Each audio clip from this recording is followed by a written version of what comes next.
start from the top with the CERB. That is a taxable benefit of $500 a week for 16 weeks. That's for those who have lost their jobs due to the virus. And that application site opened a week ago. So April 6th, it opened. I know there was a lot of traffic going to that CERB application portal. So now tell me, I think there's been a little bit of confusion too, even in Canada. We've gotten this question. There's the CERB, and then there's also your ongoing EI, which for us, it's unemployment. So I might slip and say unemployment, but it's employment insurance in Canada. Can you tell us about what the difference is between the two and kind of like who's eligible for what? Sure. Well, first, thanks for having me. I just want to confirm that you can hear me okay? Yeah, perfect. Okay, great. So EI, as it's known in Canada, it's basically the employment insurance or the unemployment insurance that any major country has, okay? The benefit keeps going, and it's an ongoing federally funded program, and it's funded by contributions that people make when they're employed, right? So nothing really changes with EI. It remains, and it's, as you know it's going, okay? So if you've made an EI application, then you wait and you get your EI, okay?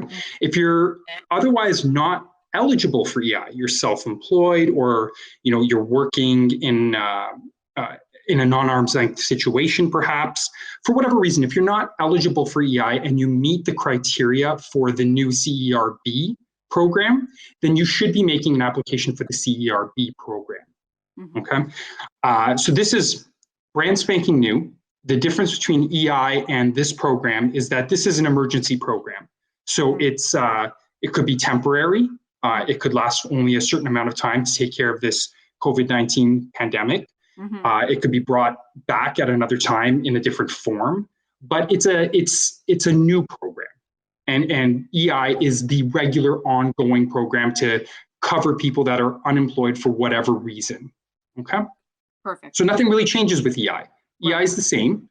Okay. I think that the only thing that materially changes is the waiting period for your EI. I think they just give you the money faster.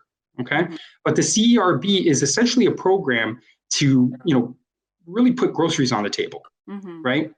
Because there's just a lot of people that for whatever reason, they can't work right now, right? And if you can't work because of COVID-19, in essence, you make an application to the CERB program.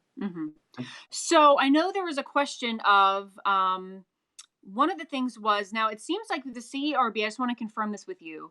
You can't, so you have to be basically, like, you can't be bringing in anything. Like, you can't be working shift work. You can't be working odd jobs. And it has to be involuntarily, because you can't, you can't have left your job and there's still a job, but you left it voluntarily. It has to be that, you lost your job totally because of the virus. Right. And it's not just job. It's not just job. It's you cannot work. Okay. Okay, so for example, in Canada, it's very common for, let's say, IT professionals to work contracts. They're technically not employed under employment law. Even under tax law, they're technically not employed. They're technically self-employed. And they may be operating out of a corporation, which is very common in Canada, which is a little bit different than the situation in the States, where LLCs are more common. Yeah. But as I was speaking to you previously on the phone, this would be like a C Corp, right? So these people may be getting a payroll from their own corporation that they 100% own. They may only be getting a dividend from that corporation because there's an integration principle in dividends in Canada that disallows double taxation for the most part. Those people would be eligible as well. So it's not that they've lost their job, it's that they simply can't work, right? For whatever reason. If you can't work, then you can make an application to this program. Now, it's unclear to me when I read through the guidance, and once again, it's brand new, whether or not, okay, I have a lot of clients that are like, okay, well, I have $80,000 in accounts receivable that's still coming in. Does that count as work?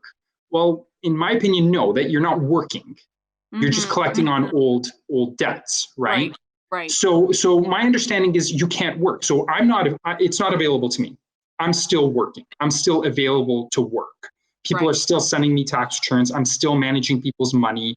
So I can work. So it's obviously not available to me. So I go to other programs. Mm-hmm. But if you can't work for any reason and you've met all the guidelines, for example, $5,000 of income last year, you should make the application. Right. Okay. Perfect. Awesome. Okay, so let's move on to the next section here, which is the emergency wage subsidy. That is, the government will provide 75% of pre-virus wages on the first $58,700 that a worker earned, up to $847 per employee a week, backdated to March 15th, and that'll be in effect for the next 3 months. Now, I know there was some question about what kind of revenue drop you need to have shown to qualify for that. And I know that percentage has changed. And I know there were questions about how to even show that if you don't have that year over year comparison. So what does that look like right now? What is the decrease you need to show, and how can you show that? Okay, so this is the big issue. I'm going to speak in generalities because this just passed. Okay, the legislation is actually quite complex. There's a lot of definitions in the legislation, and it is confusing. In essence, what they're looking for is a 15% drop in revenues in March, and then a 30% drop in revenues thereafter. Okay. They're using a very broad base to capture as many individual companies as possible. A lot of companies are going to say this isn't fair because we're incurring we may not have dropped in revenues, but we're incurring a heck of a lot more expenses. So, for example, my company, I moved everybody home before it was mandatory, and I incurred all kinds of IT related costs to get people at home and to secure my clients' information with people working at home. Right. That doesn't count. It's about the drop in your revenues. Okay. So the simplest thing that they're looking for is, compare March 2020 to March 2019. Did you drop 15% in revenues? You're good. You can make the application for the first period. And now with clarification in the rules, you automatically get the second period as well, if you qualify for the first period. Okay. But in order to get the third period, you must qualify for the third period or the second period. So you get a one period layover, let's call it. I see. Okay. Perfect. So they're saying, okay, well, March, whatever, let's count half of March. So they're going for 15% drop. After that, it's 30% drop. Now, what if you're in a situation where, you're a new company or a company that's been growing rapidly? Okay. In that particular case, you have an alternative method to calculate this drop in revenue. All right. So if last year you didn't exist in March, right? And you started, they have a great example on the website. You started in September of 2019, right? Then what you would do is you would take the average of January and February's revenues, and you would see if there's a 15% drop in March based on the average January and February. Okay. But whatever method you pick, you must continue to use that method. Okay. Okay. The other alternative that they allow is they're pretty loose in the way you're accounting for these revenues. It has to be consistent. It's got to be consistent with your practices, but they are allowing you to use either the accrual basis or the cash basis. Okay. Right. So I don't want to get into like a huge, accounting lesson, but if you pick one, you got to stay with it going forward, right? What they're trying to do is they're trying to eliminate, to the best of their ability, people that want to manipulate the numbers to get this subsidy. Okay. So now I know there was a question for Minister Morneau a couple weeks ago, and it wasn't, to be honest, it wasn't a great answer that I heard from him, but one of the reporters asked him, are employees expected to kind of to bring up the wages to 100% by paying that 25%? Are they on the hook for that?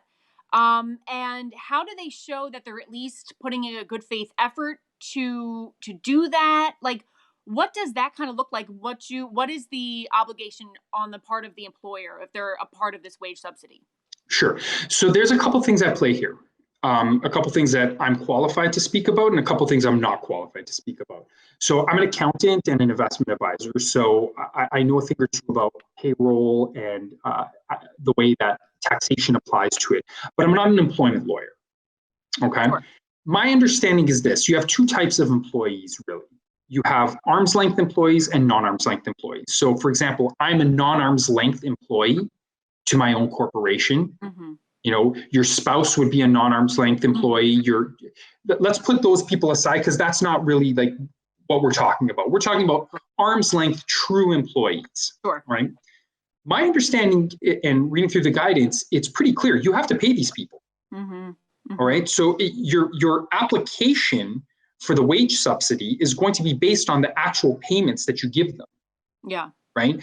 So if you've dropped their wages for whatever reason, and you know, with the caveat that I don't know what that entails from an employment law perspective, if you're not paying people, you have other problems other than this wage subsidy. Because if these people are paid, are on the payroll, and you're issuing them paychecks but not paying them, you have an employment law issue that you have to address. Okay. Most likely. Right. Sure. So my understanding is, yes, you are on the hook for the portion that is not subsidized as the employer. And that's the whole idea. If you can't afford anything, then you have to tell people, hey, you're laid off, and they go on the CERB. Okay. Okay. This is my understanding of the situation, right? Sure. With the caveat that there are certain laws that I'm not 100% familiar with because I'm not a lawyer. Sure. Thank you for that. Yeah, no, that's fine. Now, I know we had talked a little bit about how Trudeau had a little bit of a, and you said it was an uncharacteristic kind of warning in his voice about those companies that think they're going to game the system with this wage subsidy. And now we had also talked about how gaming the system doesn't necessarily mean that you're a bad actor. It can just mean that, you know, in your kind of desperation to shore things up, you can step kind of outside the bounds of this wage subsidy. So what would perhaps like gaming the system, quote unquote, kind of look like? And what are some perhaps consequences of that? I don't know if they've laid that out yet. It doesn't sound like they have. Okay. I noticed this in particular. I don't know how much the media noticed it, but when the very first press conference that Trudeau gave on this matter, he issued a very stern warning at the end. And that was something that, as I spoke to you before, it's uncharacteristic of him, and it's uncharacteristic of a Liberal government in Canada to issue such a stern warning, which means to me that they're going to take this seriously. Yeah. Okay. Gaming the system would be, you know, artificially manipulating your data to take advantage of this. Sure. Okay. There has been a long-standing acceptance in Canada in the income tax world that, you know, arranging your business affairs to take advantage of legal tax benefits and lowering your tax bill is completely acceptable. Okay. However, what we do have is in the income tax legislation is something called GAR, or the General Anti-Avoidance Rule. And it's one of those rules that essentially says, okay, well, look, irrespective of any of the written legislation here, if you're gaming the system, we can come back and get you for this. Yeah. If you are entering into a transaction or a series of transactions solely for the purpose of circumventing tax laws, we're going to get you. Okay. Right. And what it sounds like here is, you know, go with your gut. Okay. If you're playing games, you know what I'm saying? Yeah. You know, if you're artificially manipulating your revenues to fall into different categories or whatnot, if you're calling up clients saying, hey, I'm going to hold off on invoicing you until June because I want, you know, this is what they mean by gaming the system. Sure. Okay. If you're not paying people, right, and you're, you know, or you're hiring your buddy who's not arm's length, who for whatever reason didn't qualify for the CERB, who has no other income, simply to, you know, and you're splitting the difference. Right. That's what they mean by gaming this. So if you're taking advantage of these rules, you know, and to be honest with you, it's probably not a difficult audit. to Okay. figure it out. Okay. And they're going to be able to figure out who is gaming the system and who isn't. Okay. All right. Yeah. Yeah. It's good to know, because it's a sensitive situation and people are Right. desperate and they're going to be perhaps doing things they would normally do. So yeah, no, it's a good warning. And I know they also brought up the temporary wage subsidy, which is 10%. And Yeah. I think they did say that you may be able to receive these funds a little quicker than the 75%. Yeah. So the 10% subsidy, my understanding is it's still based on the remittances. So you just Okay. you just take it off your payroll remittances, Sure. right? Okay. So when you look at all these things, I always tell my clients, I always tell people that I'm talking to, you want to look at what's the intent of Parliament, right? Mm-hmm. What is their intent? And the intent is to disrupt the economy in the minimal possible way, Yeah. right? So I tell my clients, some of whom are, working at a very low capacity, like, hey, can you repurpose your employees? Because you're going to get up to 75%. So, can they scrub the client list to see who's a profitable and non-profitable client? Can they do something Mm-hmm. that's important to your business, that maybe, it's something that you put off for a while, but they have the skill set to do it. Keep them on, because it's going to look good for you. And, that's what the purpose of this legislation is. Otherwise, it would be very simple. They say, okay, everybody stay home and we're just going to cut you checks. Right. Freeze rent, freeze mortgages, cut your checks. Easy. They want us to be able to bounce back after this is done. Right. Okay. Right. Excellent. Yes. And then the next section I wanted to talk with you about is the emergency business account. So businesses can take advantage of up to a $40,000 loan program. Yep. And I believe if 30,000 of that is repaid by December 31st, 2022, then the remaining $10,000 is forgiven. Yes. You do have to have had a 2019 payroll of between 50,000 and $1 million. So I know that is part of the qualification process. Yes. But what is this looking like? When would that become available? Do you have any clues to how that's going? This is something that is done through your financial institution, so through your bank. Okay. I believe you can start shortly, if not already. It's all available online, it appears. Okay. It's a good program to get money directly in people's hands. Okay. In order, and the purpose of it is to pay unavoidable costs. All right. So you have some costs that are unavoidable. Yeah. This is the tricky one, in my opinion. I don't really like it. The reason being is you're still on the hook for 30 grand. Right? So it gets 40 grand into your pocket, but are you going to be able to pay that 40 grand back by the end of the year? I don't think most people will. And then what happens is it converts into a 3-year term loan. Now you've got to figure, how does that fall into my business's cash flow? Yeah. So from this particular perspective, I'm looking at it like, hey, look, if you got the money in the bank to pay it back already and you're good, take it, pay back the 30, you get free 10 grand. Right. But if you're going to really stretch yourself here, you need to start looking at other things. You need to start looking at those operating expenses and putting a hold on them, or eliminating operating expenses you don't need, right? Yeah. This is a little bit of a dangerous one. It looks innocent, but it is a little bit dangerous. Okay.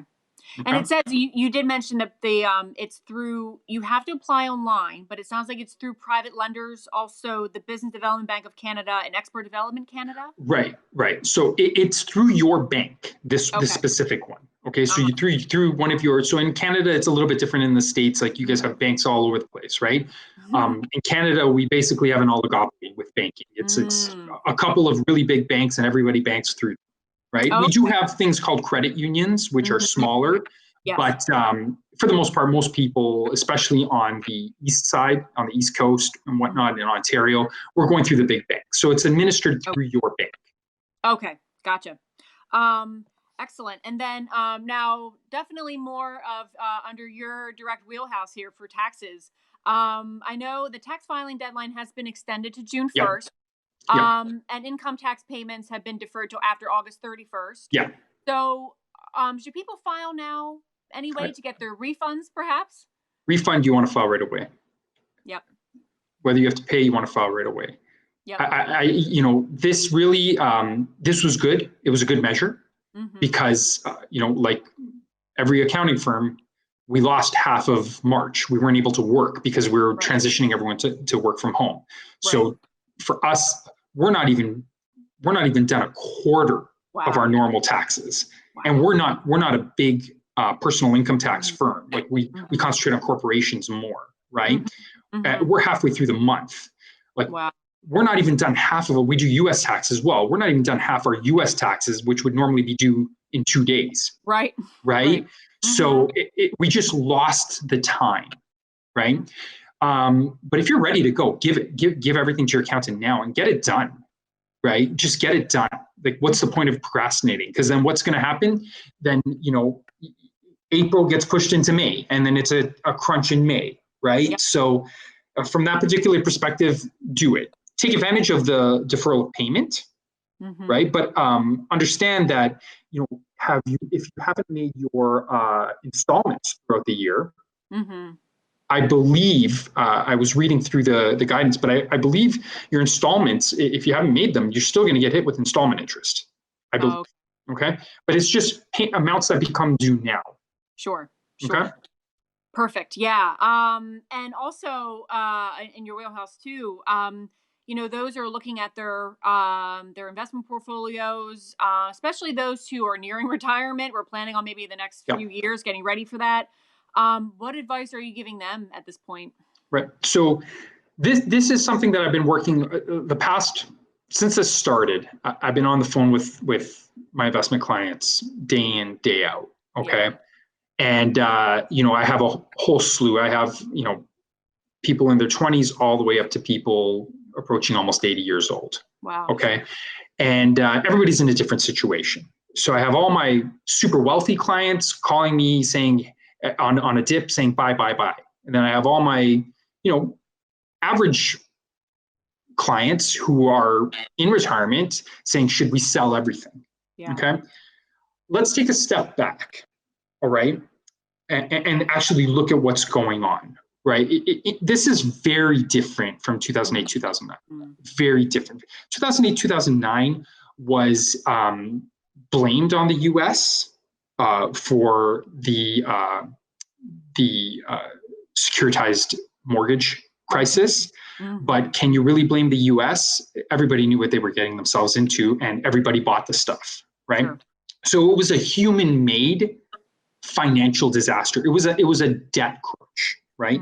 Since then, what have we been doing? Everybody's been printing money, buying bonds, but stock buy. They're just producing liquidity into the market because we had no liquidity. And it's, in my opinion, I'm not an economist, but I know a thing or two about investments and the economy. It's really caused an increase in asset values across the board, real estate, stocks, everything, right? So everything, right now we're in this sort of perfect storm where, assets were pretty expensive. All assets, stocks, bonds, everything was expensive. All right. We're using a lot of leverage. And then what happens? There's this huge natural disaster.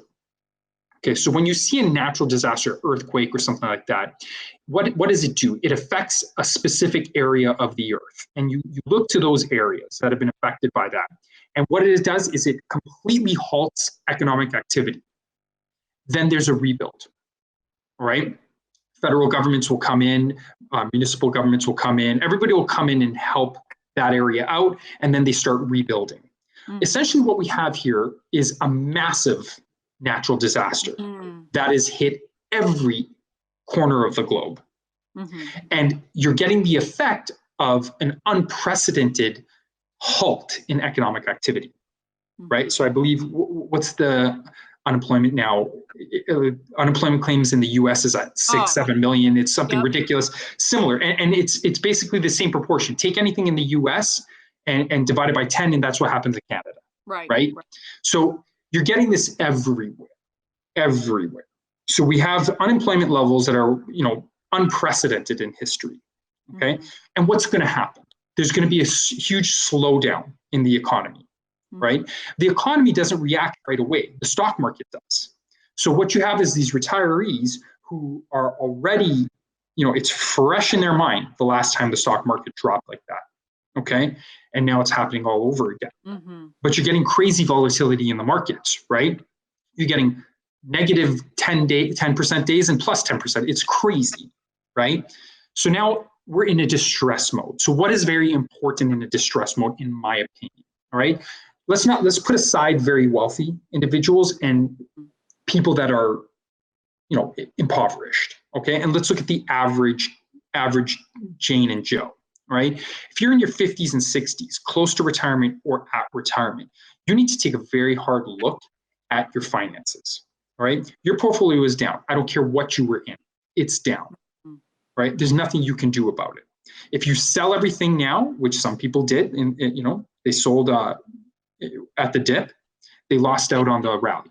There's no way to predict that rally. The market just does what it does. Okay. So from that particular perspective, what I like to see is, hey, if you're close to retirement or in retirement, I want to see a portion of your portfolio in cash anyways, right? 1 to 2 years in cash of living expenses, right? So if you have a government pension that covers 50% of your living expenses, projected living expenses in retirement, okay, well, you need to supplement that with some cash from your portfolio. Have a year or two of that in, term deposits or, GICs, we call them here, in something that will not fluctuate. Let the remainder of your portfolio fluctuate and rebalance to your long-term allocation, whatever it is, 40% bonds, 60% stocks, and keep rebalancing it. Rebalance it. Stocks drop like crazy, that's fine. Take a little bit from bonds, put them into stocks. Rebalance, right? Reinvest the dividends or keep them in cash so that you have 1.5 to 2 years of cash available. Your stocks, your portfolio, they're going to rebound. It might take a while right now for them to rebound, but they will rebound. Okay, good quality companies are going to continue to pay dividends likely. They're going to drop their dividend, of course, but they're going to continue to pay dividends, right? Stay the course. If you just liquidate and try to time, you're probably going to end up wrong. You may end up getting it right, but it's going to be a fluke. So don't think you're smart. You know what I mean? So it's really stay the course. Make sure that you do have cash available that isn't going to fluctuate. And then take a very hard look at your finances, right? Do you have an Amazon and a Netflix account? Like, get rid of one. Get rid of the one you're not using, right? Do you have, are you paying a cleaning person to come into your house on a weekly basis? Can they do it on a bi-weekly basis, right? Start being smarter with your money, right? You can't always assume the markets are going to rally, and that your house is going to keep going up in value. And then, down the road, I'm going to downsize, right? Because you're going to get stuck with your, for the lack of a term, like you're going to get stuck with your pants down.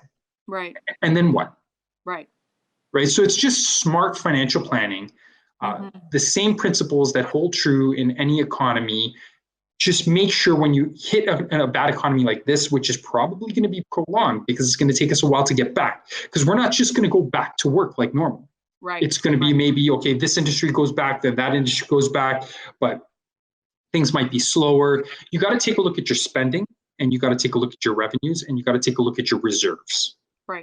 That's what I've been doing with my clients. I've been, for the most part, my clients aren't dumping their portfolios because they've been trained and consulted to ensure that, hey, this kind of stuff can happen. Now, I never knew something this crazy was going to happen. But I thought, for sure there's going to be a 20% drop in the market, at some point, because that's the way the markets work. Okay. Excellent. Well, I appreciate your time today, Fabio. Thank you. And if anyone listening has any additional questions, about what we talked about or anything additional, they can email me, or you can also tweet me. It's at SarahLab_ASI, and we'll try to get an answer for our listeners. But we do recommend, though, and I would think that Fabio would agree, that if you have very specific questions about your company, your workers, you as an employee, it's best to talk to your trusted accountant or financial advisor or bank about options, because they will give you a much better answer that's more tailored to your specific situation. 100%. So this was very general. This was a lot of good information. and it's all worthwhile. But definitely, if you have specific questions on your situation, it's best to talk with those people who know you best. But thanks for listening. And Fabio, thanks for joining us today. I really appreciate it. No problem. My pleasure. Thank you.